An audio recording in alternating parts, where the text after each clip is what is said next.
I found out my daughter wasn't mine, and that my wife had an affair with my brother for 8 years. They stole $200,000 and planned to run away. I'm writing because I still can't believe what occurred. It all began like any other month.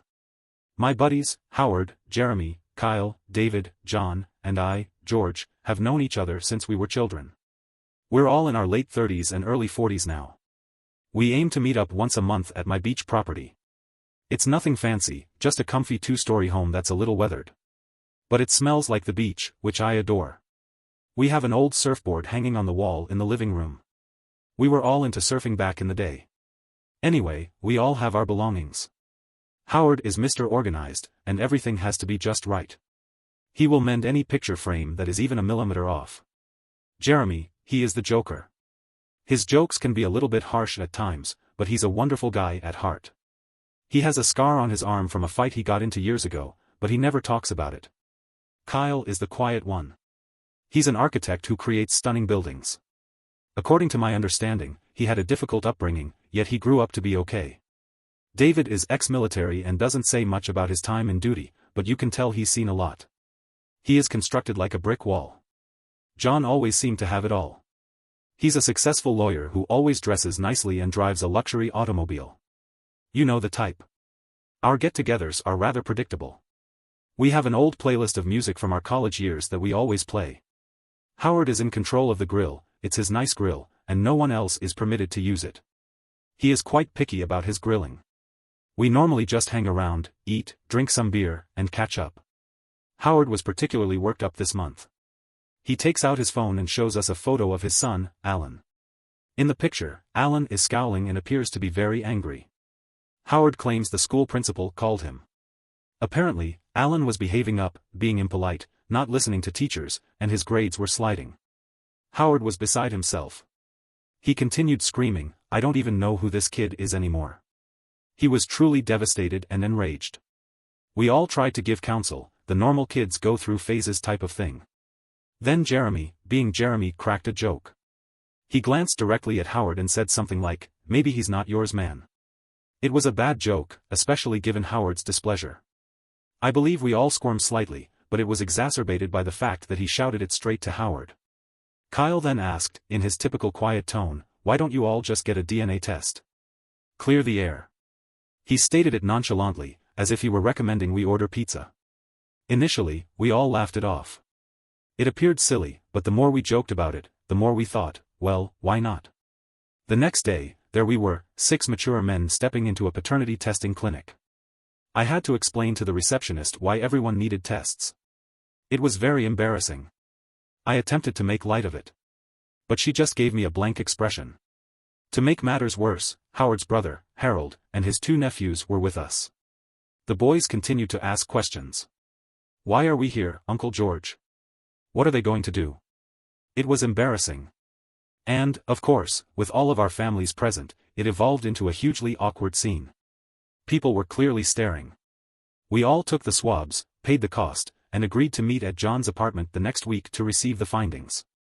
John's place is the polar opposite of my beach house. It's everything modern, minimalist, and spotless, almost too beautiful, as if nobody lives there. We sat around, attempting to make light talk, but everyone was plainly on edge. Howard took his findings first, as he was the one who initiated everything. He'd been putting on a brave face, but we all knew he was extremely concerned about Alan. The joke Jeremy told had gone under his skin more than he cared to admit. He ripped open the packet, and I watched his expression change from one of fear to one of sheer relief. 99.99%. He exhaled, leaning back into his chair. Alan was his. He even smiled a little, raking his hands through his hair and muttering about how he was going to ground that youngster for a month for causing him such stress. The other findings were as expected, but we kept looking at John, waiting for him to say something. He was unusually quiet, and he was clearly drinking more than he normally did. He was still standing there, and when he finally said, "Jenna isn't mine," he pushed the paper across the table. His hands shaking so violently that he nearly knocked over his beverage. What made things worse was how John just stood there, staring at nothing, as if he was trying to make sense of figures that couldn't be real. He kept whispering, 25%, like a broken record. In some ways, everything went downhill from there. Howard, in shock, knocked over a glass, which smashed on the floor. Jeremy, who had made the initial joke, appeared to want the earth to swallow him whole. Kyle simply closed his eyes, as if he were trying to block everything out. David looked like he was about to punch something. And me? I felt a surge of sickness, relief that my children were mine, and anguish for John. It was simply dreadful. The whole affair seemed strange. We sat for hours. The aftermath was a mess. John's wife, Alicia, went on the offense first. She stormed into John's office. I wasn't there, but I heard about it via John. She was yelling at him, calling him a liar, and making a big deal in front of his co-workers. It was very embarrassing for him. Then she attempted to persuade my wife, Maria, to her side. She came over to our house crying, attempting to create a story about John misinterpreting everything and how it was all a big mistake. However, Maria is quite sharp. She saw through Alicia's ruse quite immediately. Alicia often changed her story, contradicting herself. Maria later told me that she had gotten a horrible sense from her. Alicia's next tactic was to phone Kyle late at night. She was sobbing and virtually asking him to help her, claiming John was ruining her life. Kyle, being the nice soul he is, listened to her for a time, but made no promises. He informed me about it the next day, and we were all beginning to see how manipulative Alicia was. The reality emerged gradually at first. Alicia stated that her romance with John's brother, Stephen, was a one-time occurrence, a moment of weakness. John naturally did not believe her. He performed some research, possibly even engaged a private investigator. He wouldn't tell for certain. He discovered that the relationship was far longer and more involved than Alicia had previously admitted. The ultimate encounter occurred at their home. I was not present, but John informed us about it afterward. Alicia eventually admitted everything. The romance began before their wedding and had continued on and off for years. She also stated that Stephen had major financial issues and she had been covertly providing him money, John's money. And things got worse. It was more than simply a casual flirtation. They had been meeting in hotels while John worked late, believing he was providing for his family. They even used John's automobile occasionally. They celebrated Jenna's birthday like a couple, snapping photos and pretending to be joyful. Days before John's family gathering, Stephen had been sending Jenna costly gifts that John could never afford, all purchased with money that had been essentially stolen from him. It appeared that he was attempting to buy Jenna's adoration. Is this the lowest blow of all? She would tell John she was working late when, in fact, she was out with Stephen. The financial side of things was completely out of control. These family loans that Alicia had been handing Stephen were massive. He'd squandered his money on gambling, lousy investments, and frivolous purchases like a nice watch and sports vehicle. He stated that these were business costs. Alicia had even forged John's signature on a few loan paperwork. They made bogus invoices and receipts to hide their tracks. John discovered emails between them in which they discussed leaving their husbands and running away together. Everything was laid out in black and white. When everything started spilling out, Alicia began hurriedly phoning everyone, attempting to mitigate the damage. She called me, my wife, and even contacted my parents. It was pathetic. The entire event culminated during Jenna's birthday celebration. It was a spectacular event at a nice restaurant.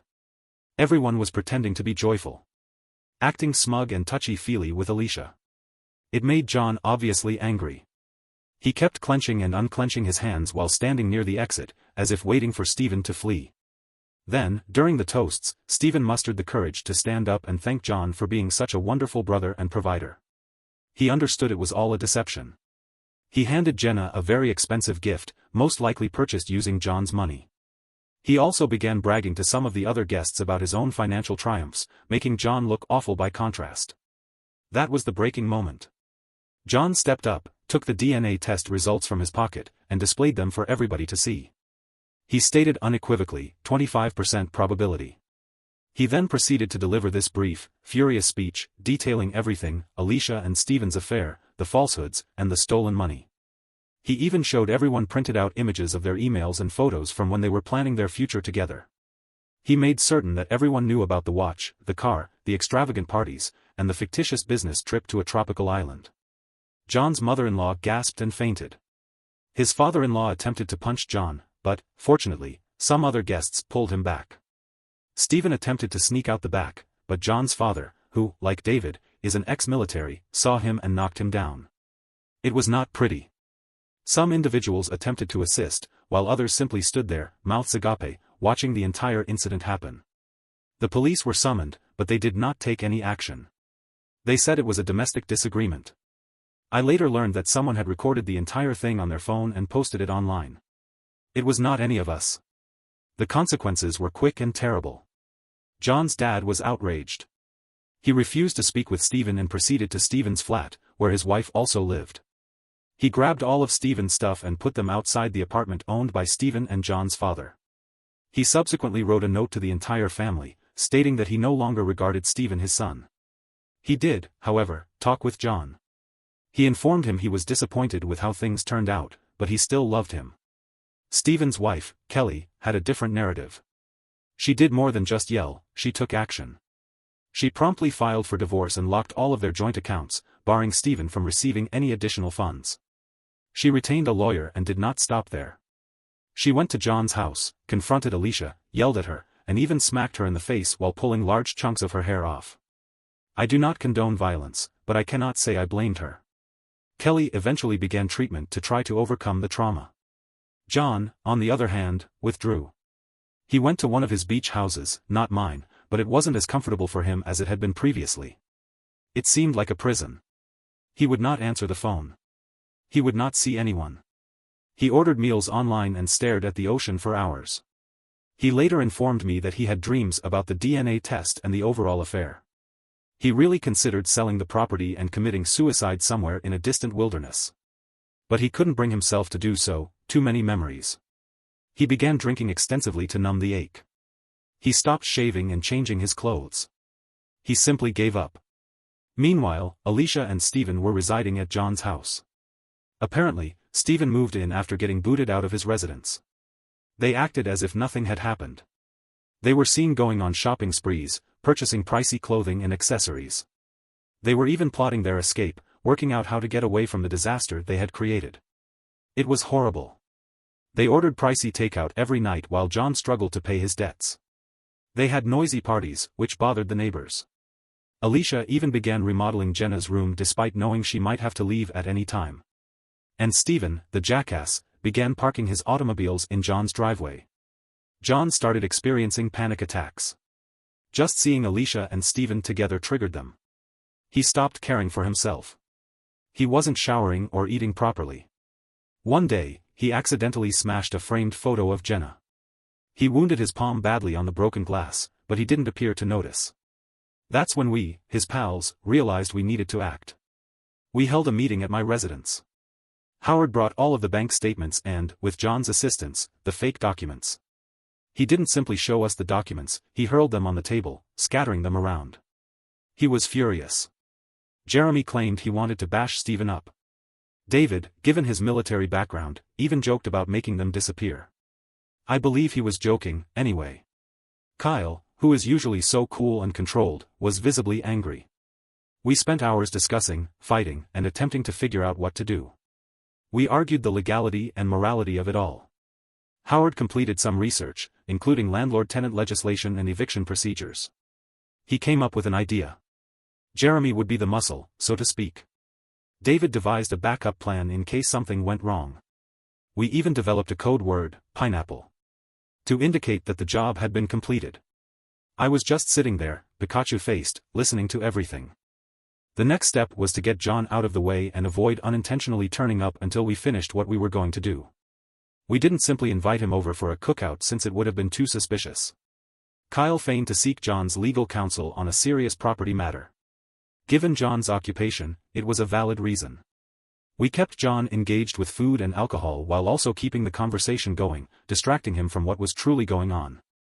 Meanwhile, the rest of us visited John's residence. The confrontation was fierce. Alicia instantly began playing the victim, crying and claiming we had no right to be there. Stephen attempted to seem strong, but you could see fear in his eyes. We took pictures and films of everything, documenting the chaos and the fancy stuff they purchased with John's money. We discovered additional evidence, including images of them on secret travels and documentation indicating that they intended to buy a property together. We didn't just neatly pack their possessions when we were clearing them out. We hurled them out the window, resulting in a massive pile of garments, shoes, and whatever else we could find.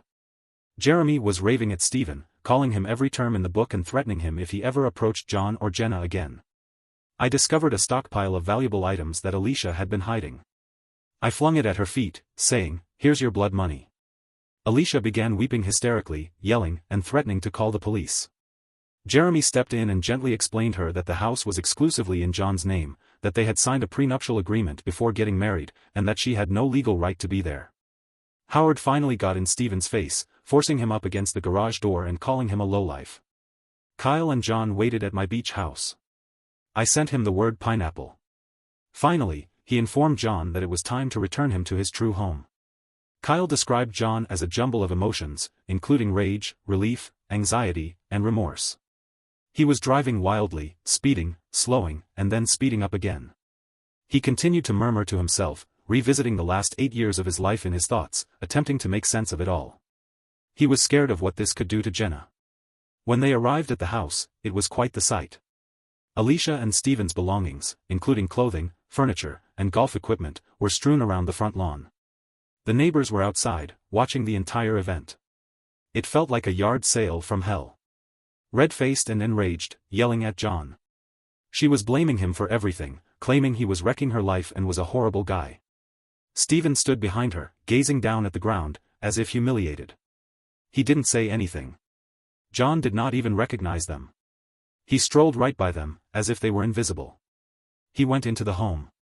It was disturbingly silent. Of course, the furniture remained, but everything else, all the small personal touches that made it their home, had vanished. It was like coming into a set model home, not the one he'd shared with his family for years. He moved from room to room, slowly taking everything in. The emptiness was the worst part. He told me later that was when it hit him. They were genuinely gone. While the turmoil erupted at John's house that day, Jenna was safe at her best friend's house for a playdate. Her friend's mother was one of the few parents at Jenna's school who saw through Alicia's act and was always sympathetic to John. She had planned this playdate knowing what was going to happen at the house. Because we had told her about it. She returned perplexed. John needed to explain everything. "Is Uncle Stephen my true father?" she asked. John felt nauseous. Then she asked, "Don't you love me anymore?" He broke down, telling her that nothing could ever change his feelings for her. But then Alicia returned, seized Jenna by force, and we couldn't stop her. John spent the first night alone. The next day, he told us he had ended up sitting on Jenna's bed, marveling at her toys and drawings. It was one of the most challenging things he'd ever done. He spent the following few weeks in his daughter's room, and it was a blur. John wasn't doing well. He had both good and bad days. I believe that seeing a therapist helped him. He attempted to keep himself busy by focusing on his work. He began playing his guitar again, which he hadn't done in years. He even went surfing a few times, hoping to relive part of his former life. We, his pals, supported him every step of the way. We frequently checked on him. Made sure he was eating, and hauled him out of the home when necessary. The biggest worry that troubled John, the one he couldn't shake, was, what does Jenna think of me now? He was consumed by the dread that she blamed him, that she believed he had abandoned her. He kept wondering, does she believe I abandoned her? Will she ever forgive me for what occurred? He couldn't ask her directly just yet. He had missed her school dance presentation, which she had been practicing for months. He felt bad about it, but he didn't know how to confront her or explain why he hadn't been there. The guilt was crushing. He simply wanted to cuddle his little baby and tell her everything was fine, but he wasn't sure whether it was. He wasn't sure if he'd be okay. However, John could not have fought this fight alone. None of us could have handled something like this on our own, and it wasn't only the guys who rallied around John. Our spouses were also great. They observed how much John was hurting and stepped up big time. They did something. They confronted Alicia immediately. They made it clear to her that they understood exactly what she had done and would not allow her get away with it. They posed a formidable challenge. They also cared for John. They put together a care box for him, complete with his favorite snacks, novels, and a handwritten note from each of them expressing their support. They took turns fixing him dinner, ensuring that he ate something other than takeaway. They made sure he wasn't alone by inviting him to family gatherings and movie nights, anything to lift his spirits. They treated him like family because that is who he was. I don't think John expected this kind of support, and it made a significant difference. It demonstrated that he was not alone in this fight. We, his pals, had also been quietly preparing. We had been combining our money since we knew John would need an excellent counsel. We had done our research and located someone who specialized in high-conflict divorce and custody situations. This lawyer was known for winning and obtaining outcomes. We presented John with a retainer fee, explaining that we were all in this together. John hesitated at first. He was frightened of making matters worse for Jenna. He was frightened of losing her entirely. He kept saying, "What if I fight this and lose? What if she ends up hating me even more?" We understood his concerns, but we refused to give up. We reminded him that being a father was about love, being present for your child and providing a secure and nurturing environment. We told him that he needed to choose to be Jenna's father every day, no matter what. We persuaded him that he deserved to be in her life, and she deserved to be with him. Eventually, John consented. He was still afraid, but also determined. He was prepared to fight for Jenna. He wanted the judge to understand the truth about Alicia and Stephen, including their falsehoods, manipulation, and greed. He wished to protect Jenna from them. The divorce procedure was a nightmare for John. The lawyer we hired predicted it would take 6 to 8 months, but it ended up taking about 18 months. Alicia battled him every step of the way. She opposed everything, including the asset distribution and custody arrangements, and even attempted to claim that the house was partially hers. It was not. John acquired it from his grandma before they got married. She dragged out every single meeting, misscheduled appointments, and repeatedly requested paperwork extensions. Every time we thought it was nearly done, Alicia threw another wrench in the works. She sought to imply John was an unfit parent because he worked too much. Rich, coming from someone who has been sneaking around with his sibling. She even attempted to use his drinking against him, despite the fact that he had only recently begun drinking frequently after learning of her betrayal. But when John's lawyer showed all of the fake documents to the court, things became serious quickly. Alicia falsified John's signature on at least 10 distinct loan documents totaling more than $200,000. The judge saw this as more than just a divorce issue, it was outright fraud. They discovered evidence that she had been moving money to Stephen for years, using fictitious business invoices to conceal their activities. The district attorney became involved after John's lawyer provided the material. Alicia eventually faced criminal accusations for fraud and forgery. She attempted to imply that Stephen had pressed her into it. She ultimately agreed to a plea deal that included 3 years of probation, obligatory financial counseling, and repayment of every dime she had stolen. The judge also limited her visitation rights with Jenna to every other weekend, during daylight hours. There were no overnight stays or trips out of state for Jenna, and all visits were overseen by a court-appointed guardian. It was harsh, yet considering what she'd done, she got off easy. Stephen had less luck with the court system than Alicia. When the proof of financial fraud was revealed, he was charged with faking documents and stealing John's money, just like she was. But the judge didn't buy his excuses. While Alicia received probation, he, like Alicia, had to repay all they'd stolen, but being in jail prevented him from doing so immediately away. Stephen and Alicia's relationship came apart dramatically when they no longer had John's money to play with and were instead arrested. Alicia began blaming Stephen for everything, claiming he had deceived her. Stephen couldn't take being broke. They had a massive fight in court, yelling about how they had ruined each other's lives. After 16 months of misery, John finally got divorced. We went out to celebrate on the day it was finalized. John did not say anything that night. He just sat there, looking fatigued and relieved. It was over. He might now begin rebuilding his life. Jenna, that's the bit that tears my heart the most, was struggling with things for a while. Who would not? A therapist helped her comprehend that Stephen was her biological father, but John was still her father. John told me about a conversation they had where Jenna questioned if she could still call him dad. He claimed he cried for an hour after that. She didn't want much to do with Stephen, which astonished everyone but John. She rapidly realized that Stephen had contributed to the harm of her father, the only real father she had ever known. Stephen tried to give her expensive gifts during supervised visits, but she refused them. Smart youngster.